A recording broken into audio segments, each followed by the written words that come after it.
The consequences of concentrated capital ownership. If wealth in the form of capital continues to become more and more concentrated, what will be the impact on the economy and society? And can broadened capital ownership through CESJ's Economic Democracy Act provide a systemic remedy to the problems of concentrated ownership? The consequences of concentrated capital ownership and whether the Economic Democracy Act can remedy them. This is one of the most consequential questions of our era, and it operates on multiple levels simultaneously: economic, political, social, and moral. Let me work through each dimension, then assess the EDA as a structural remedy. Part 1. What are the economic consequences of concentrated capital ownership? Demand collapse at the base. When capital ownership is highly concentrated, the income generated by productive assets flows to a shrinking ownership class. Wages, the income of those who own only their labor, cannot keep pace with productivity gains because technology increasingly substitutes for labor rather than complementing it. The result is a chronic shortfall in mass purchasing power. This isn't a cyclical problem, it's structural. Keynesians try to patch it with debt-financed consumer spending and government transfer payments. But those are palliatives, not cures. They sustain demand artificially while the underlying ownership imbalance worsens. Financialization over productive investment. Concentrated wealth doesn't automatically recirculate into productive enterprise.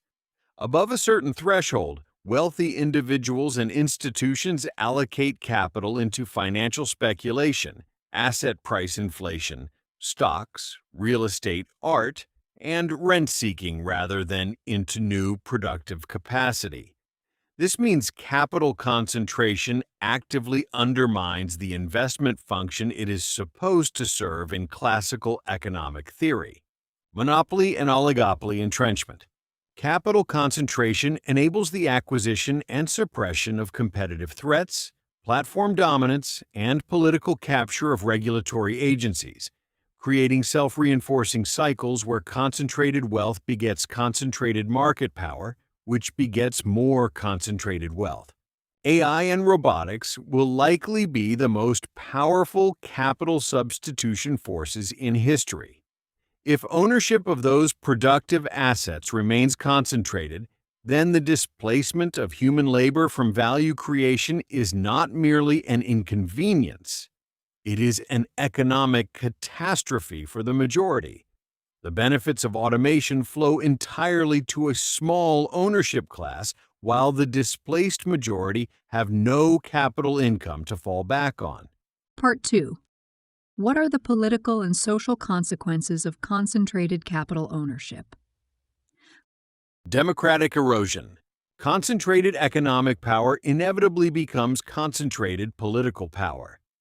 When a small number of individuals or institutions control the capital upon which most people depend for their livelihoods, formal democracy becomes hollow.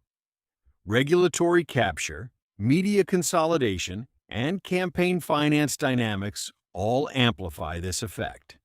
The long-run trajectory is toward what might be called plutocratic governance, nominally democratic in form, oligarchic in substance. Social fragmentation and populist backlash. Extreme inequality correlates strongly with declining social trust, rising tribalism, and susceptibility to demagogic politics. People who feel economically excluded from the system, who have no ownership stake in its success, are easily mobilized around zero-sum narratives. Both left-wing collectivist movements and right-wing nationalist movements draw their energy from this dispossession. Capital concentration doesn't just create poverty, it creates the political conditions for social breakdown, welfare state overextension, and fiscal crisis. As the labor income base erodes, governments face escalating demands for transfer payments, while their tax base stagnates or shifts to less productive sources. This leads to chronic fiscal deficits, monetary inflation, and eventually sovereign debt crises, particularly in countries that lack the reserve currency privilege the U.S. currently enjoys, and which is itself not permanent. Intergenerational immobility. Dynastic capital concentration forecloses genuine meritocracy. When the returns to ownership vastly outpace the returns to labor and education, inherited wealth becomes the dominant determinant of life outcomes, undermining the foundational American narrative of earned advancement and corroding social cohesion across generations. Part 3. What are the global consequences of concentrated capital ownership? Geopolitical instability. Globally, capital concentration, particularly as mediated through multinational corporations and sovereign wealth funds, creates dependency relationships between capital exporting elites and labor-dependent populations that mirror classical imperial dynamics. Countries that fail to develop their own productive capital base remain permanently subordinate in the global economic order. Development traps. For developing nations, the standard development model requires either foreign capital ownership, with profits extracted abroad, or state ownership, with the political pathologies that entails. Neither generates broadly distributed prosperity. The absence of a third model, broad private ownership financed by future productive capacity, keeps billions in permanent economic marginality. Currency and trade distortions. Concentrated ownership structures distort global trade by suppressing domestic consumption in capital-rich countries, since owners save rather than consume at the margin, and creating mercantilist pressures, export-led growth models that are ultimately zero-sum at the global level. Part 4. Is the Economic Democracy Act a genuine structural remedy? The honest answer, evaluated on the merits, is yes, more so than any currently mainstream alternative, because it attacks the problem at the structural level rather than the symptomatic level. Here's why competing approaches fall short. Redistribution, taxation, and transfer recirculates existing wealth but doesn't change the ownership structure of productive assets going forward. It treats the symptom, income inequality, not the cause, ownership inequality. It also faces chronic political resistance and capital flight. Within a wage labor framework, labor unions may temporarily strengthen workers' bargaining position, but cannot address the fundamental shift toward capital as the growing source of value. Unions today are fighting automation rather than democratizing its ownership. State ownership, public enterprise, sovereign wealth funds, concentrates ownership in government rather than dispersing it. It trades one form of concentration for another, with the added pathologies of political control over economic decisions. UBI and social dividends provide income floors but do not make recipients owners. The productive assets still belong to someone else, and the recipient remains dependent on redistribution rather than empowered by ownership. The EDA's structural distinctiveness lies in several features that directly address the root cause. Number 1. Capital credit democratized through monetary reform.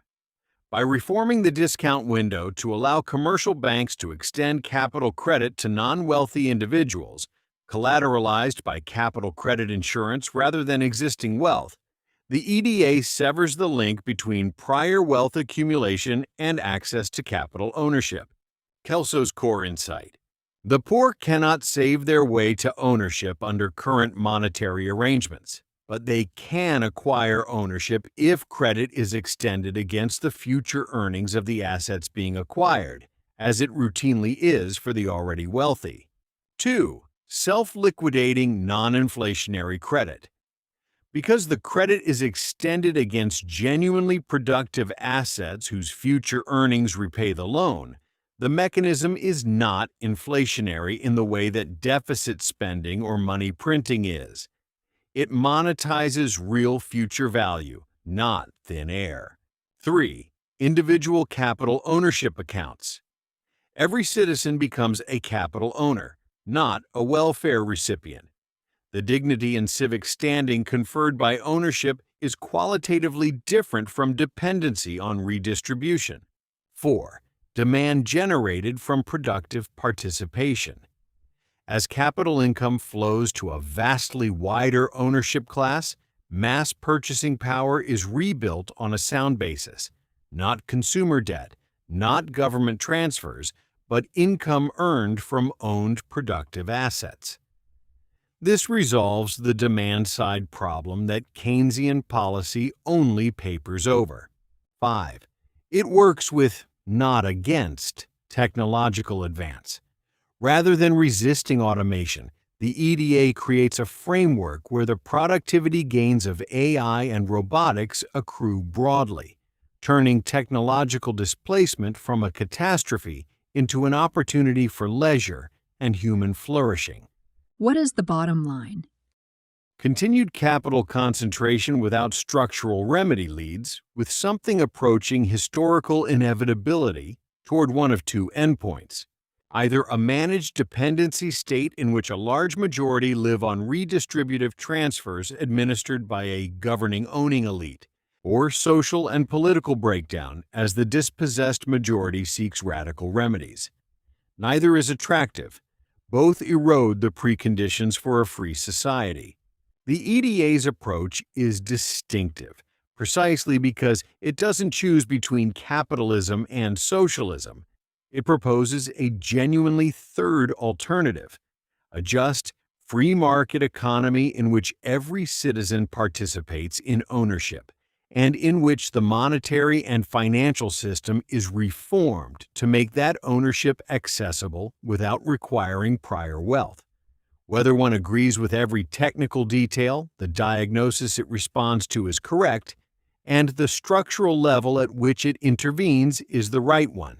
The question isn't really whether broad capital ownership is desirable, it obviously is, by almost any normative framework.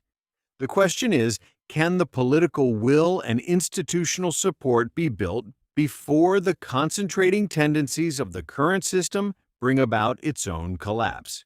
Center for Economic and Social Justice, CESJ, ORG.